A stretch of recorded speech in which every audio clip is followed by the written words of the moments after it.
Hello everyone, my name's Bottletophornet and welcome back to another episode of Vault Hunters. We are ready to do some work in the base today, and it's going to be up here. We're going to start getting some create rotational force inside the base, and I want to build myself a portal so that I don't have to go in between our old base and this one to go into the vaults. So we're going to do something up here and hopefully something fun. But first of all, we need to organize our create stuff. So I have a bunch of stuff in here that is create related, shoots and this and that and blah, blah, blah. And then I also should have a bunch over here. Still from when I did this in episode 14. I do. So I think we do have this epic backpack, but that's expensive. I could, however, make myself a rare backpack and use that as sort of a create backpack for doing stuff around. This looks really cool with that in my hand. For doing stuff around the places. So I do have this, which is a nice little one for holding a bunch of resources. So we can use a combination of toolboxes like that and maybe a new backpack for doing all the stuffs and things. So let's make one of these. Wait. I've already got one of those. I've got two of them, in fact.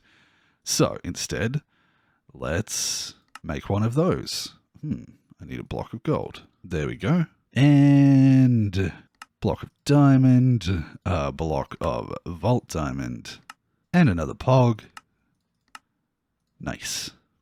So that one there has 66 slots. It's a decent size. It's bigger than a double chest, bigger than one of these, and should be good for all of our stuff. Now, I do have this one on my back, but if I keep this in my hotbar, I should be able to just access it by right-clicking or pressing my hotkey while I have it active or in my hand. So I think that should work pretty well. So, first of all, let's chuck our goggles on.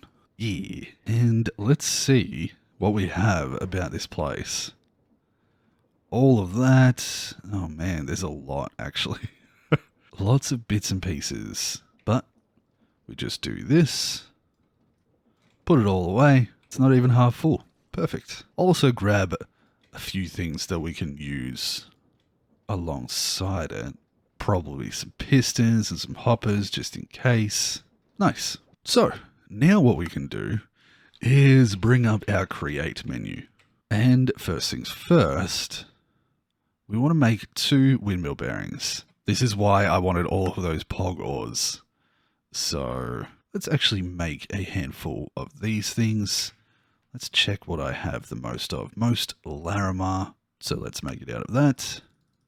And make a handful of bits and pieces. Okay, 2 of those. So the idea here is we're going to gain the rotational force out of the back there. Ooh, do I have my wrench?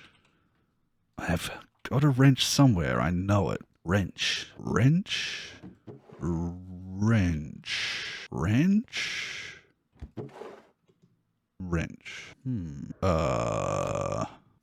don't know where I put it. Wrench. No. No.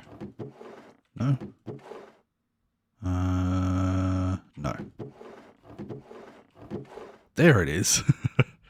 First try. The wrench is really convenient for doing stuff like this. You just shift and pick something up. So what we're going to do here is grab ourselves a few blocks just for scaffolding and doing bits and pieces. And I'm going to bring this down 2 from the trapdoors. I want to have enough room that I can... Oh, that's not the way that I want. Enough room that I can still get access to the stuff on the back side of this. So I should be able to, I think, yes, do it like that. Beautiful. So we can create a mechanism now where we gain the rotational force from both of those and spread it throughout this entire compound. Nice. So now it's time to make up some sail, and I don't see myself needing a ridiculous amount. So we're going to do this a little bit fancy. So Let's strip some of this. Grab our super glue out of there. And we're probably going to remove that stuff too. So it's a little dark right now, but what we're going to do is pop that stuff down like this and like that. Do the same thing over this side and see what kind of rotational force we will get. I think I can just put this on my offhand. There we go. See what kind of rotational force we can get out of a few sails down the side of each one of these. Let's just grab a little bit of light. Okay, so for starters, if we turn that on, that's 1,000 each. It's quite slow, but with the combo of the two, I believe that means I should be able to get, what, 2,048? How does that look from a distance? Not too bad, but I think we can do a little bit, a little bit more work. Let me do some decorating. All right, not bad.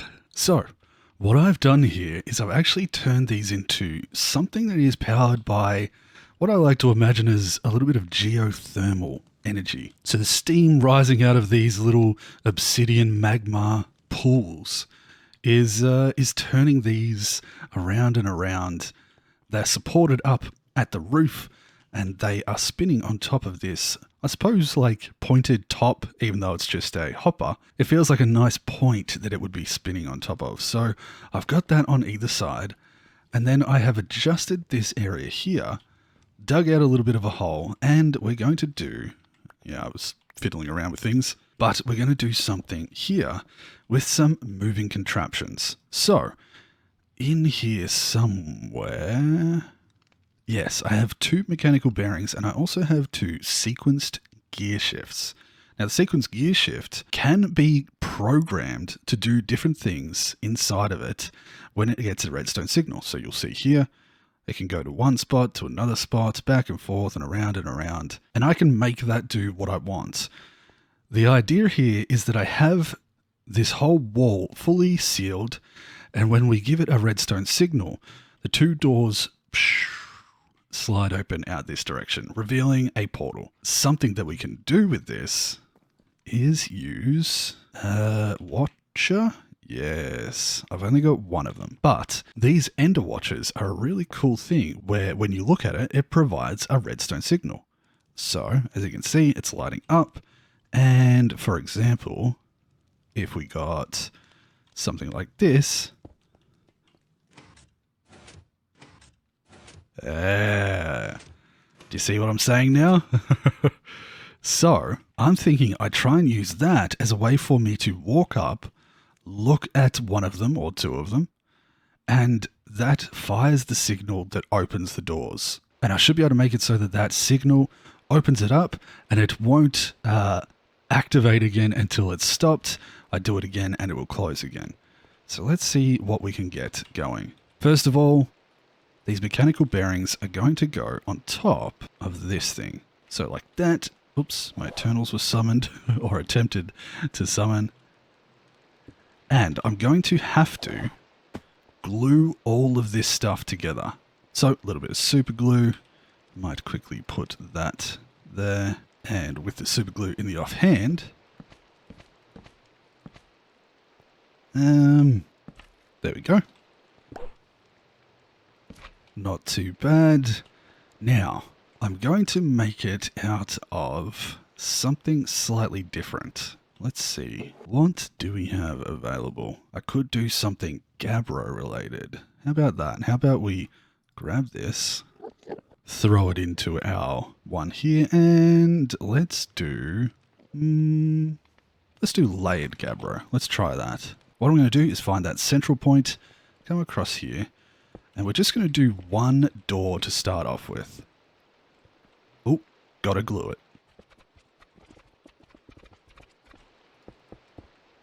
Oh, I'm out of glue now. How do I make this? Doop, boo, doop, doop, doop, doop, doop, doop. Yeah. So, That is one side of our doors. Next thing I need to do is get some rotational force over to there. So let's see, does this work here? No, I did not mean to put that on there. Let's try something else. Now there are a lot more interesting ways to make this work. Like I could obviously use things like these gearboxes, but I think I do want to use a fair few of these cogwheels around the inside here because it's going to look, it's just going to look cool, you know. So I'm going to grab one of those. We're going to come over to, what did I line that up with? One wrong. No, actually that will be fine because then that will be in line. Yeah, so we'll do the same thing over here.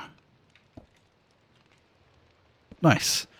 Now those are both rotating different directions, which I think will be good, but it shouldn't really matter when we get these sequence gear shifts in because it's just going to do what it's programmed to do regardless of its orientation. So we'll bring that across to there, and then it's just going to be a matter of getting up into the internals of it and seeing what we can create. No pun intended. So let me see what I can do by getting up in there. And so, with a little bit of going outside and having to break through the outside of my pyramid, that is now fully encased. What I'm going to do is just that and that so that it looks a little bit nicer. And we might add something in front of those in a moment. But first, what we can do here is... Oops, I need access to that part. Is we can access this. So this is going to turn at this point 90 degrees and then finish. What we can do though is, there's a way to do this. Hold on. Time delay of 10 ticks. I think it just depends on how fast it the rotational force is going. So it's going to be quite slow with this. So let's just, for starters, try this out with a lever. So we'll put that on there. It's that simple. And then we do that back, but that's not what we went on to do. Okay. That's destroyed some blocks. This is going to destroy some. Yeah. Okay. So we need to make it so that it's going to go that way and then return back. Okay. How do I want to do this? Beep-a-doo. Oh God, we've made a mess. 1 second, folks. Okay, that is fixed. Now what I need to do is program this, and I believe I can make it await a redstone signal again. The next option is to turn by angle 90 degrees the opposite direction, and then it ends.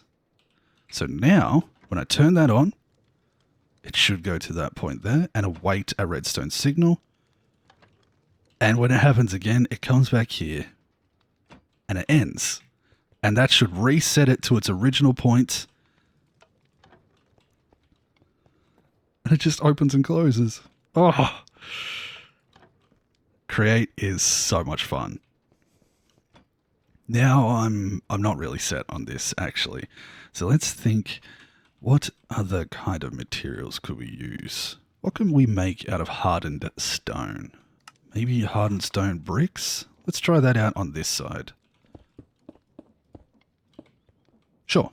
Let me duplicate this exact same process on the other side. See if I can hook it up with some redstone so that they both activate at the same time. And then I'll bring you back in and see if it works and looks cool. I think it's going to look cool. I hope it looks cool. I hope you guys think it looks cool. Okay, give me a second. Well, that was far less painful than I anticipated. Watch this. Hey! I can look at either one of these and it activates both of them at the same time. And we have a lockable, closable wall. I mean, that's just so cool. I put them up high enough that I shouldn't accidentally look at them too much, although we may from down here occasionally. What kind of distance can I get? Not bad, really. Wow. Nice. I wonder if it works on a similar idea to the way the Enderman's eyes get looked at. Probably, since they're Ender watches. But that is pretty cool. Now I'm wondering whether I can do one more little bit or just add a little bit of extra detail to make it look a bit cooler. So I might fiddle around with that a little bit more, and then we can have this open to a nice big portal. Yeah, a little bit of decoration to do too. But let's see what I can come up with. God, that's cool. Okay. Nice. Whew. So, I've actually been doing a lot of work. I decided to go a little bit above and beyond and try out some extra bits and pieces. And now we have this. And this means that I can't accidentally look at the eye things to open the gates. What I have to do is look at that, and it will open these two here and allow me to open the gate itself to our portal. This is now our portal into the vaults, and I love it. I really, really love it. Now, I think I might still work out how I want to do that one. But again, I come out, I can lock this again. That does overlap a little bit. And we close this up. Fully secured. Oh, I really, really love it so much. And what we have here, if I quickly go down into my spectator camera, is a little setup where I have different heights for sticky pistons and a bit of complicated little bits and pieces here to just lift those up and down at the same time as I do this stuff. So like that. And it brings that up out of the way. And I like to think of these as a little bit of a locking mechanism. So we do that and open sesame. Now I didn't do that. Oh, it's this stuff here it's going through. It's fine. A little bit of clipping, who cares? All in all, I really like the effect that it has. Brings that back out. And close that back down.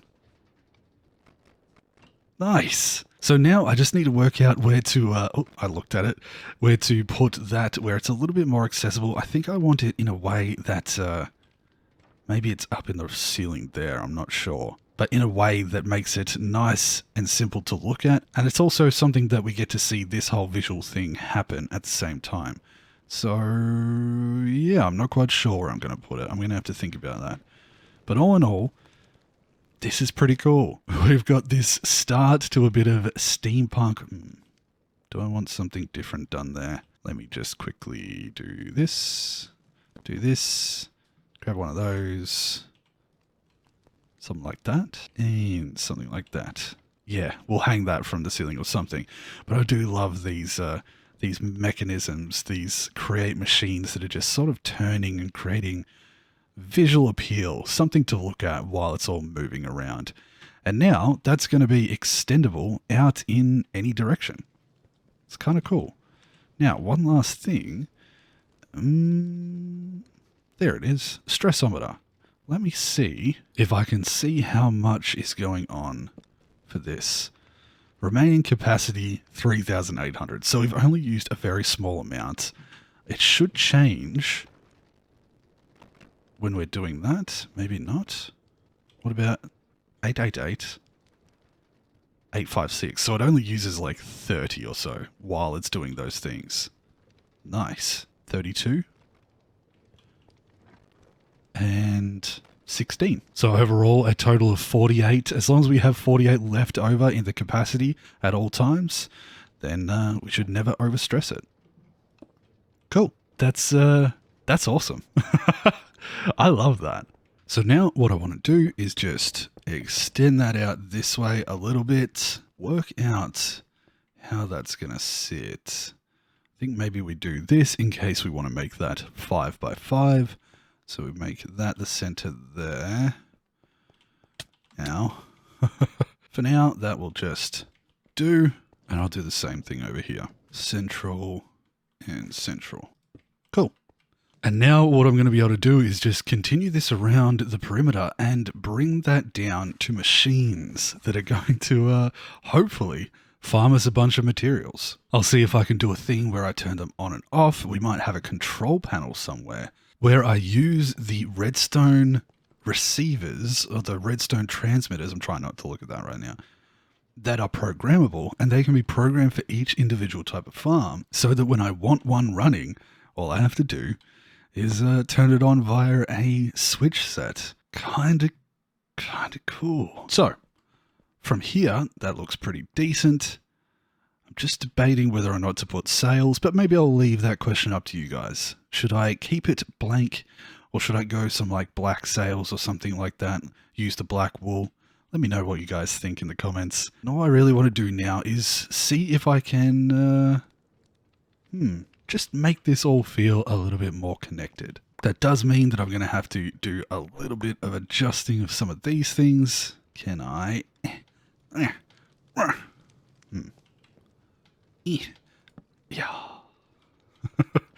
do the same thing over this side. Chains? I'm sure I have chains.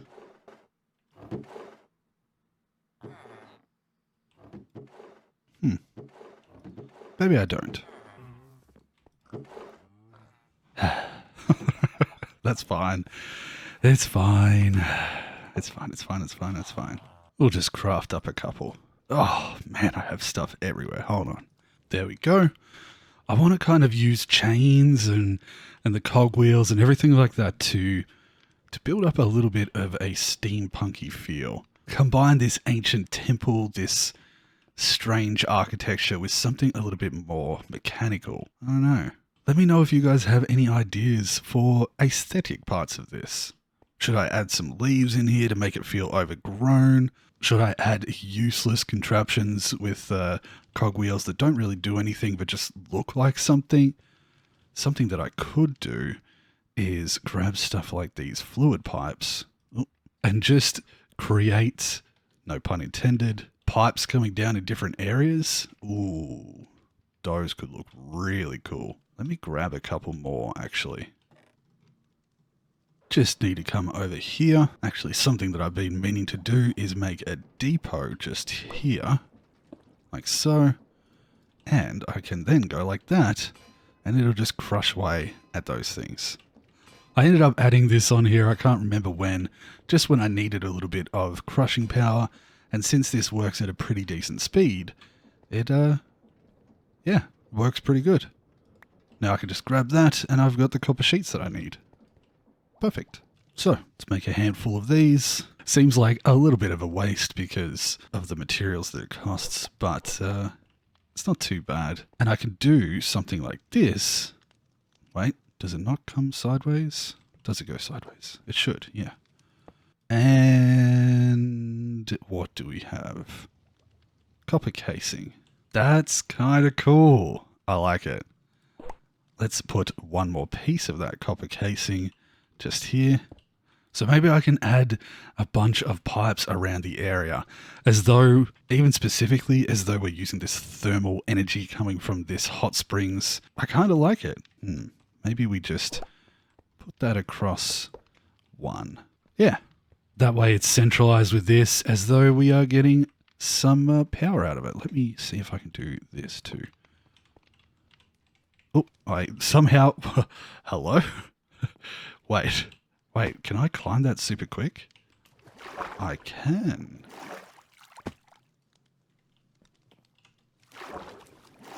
Huh. Interesting. I know I'm getting a little distracted, but this is just all fun stuff to try out. I really like that, actually. How about we grab a fluid tank, remove that, and we put a fluid tank in the middle. Yeah, I really like that. So maybe we flood this area with a bunch of these pipes and make it feel like eventually, through pipes coming out the outside, that we have it hooked up here. So I think maybe in the next episode we work on a bit of a upgraded power station with constant supply of water. And in that episode we go around setting up pipes throughout the entirety of this base. Because visually they are stunning. Absolutely stunning. That does mean we're going to need a little bit more copper. But I've probably got a bit. Yeah, I got a lot. Nice. With that, though, I think I'm going to leave the episode here. It feels like a good stopping point now that we have this up and running so that that opens and this opens to our new portal into the vaults. I think it's really cool. We can leave that open if we feel like it, or we can have it closed and out of the way, locked up, unable to be opened, and yeah, it's perfect. I love it. I hope you guys enjoyed this episode. It was a little bit of a different one, something fiddling around with a new mod that I haven't done a lot of work with, and I think it turned out really cool.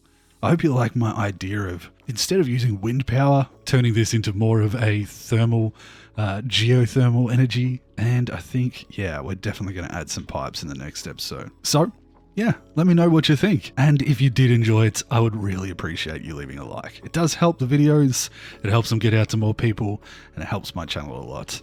I would like to thank my Patreon supporters for your continued support. You guys are amazing. And to everybody else watching, thank you so much. I hope you enjoyed, and I hope you're looking forward to more in the future. So, with that being said, until the next episode, I hope all of you take care of yourselves, and I'll see you then. Bye-bye, everyone. Buttons and stuff and opening things and whoop.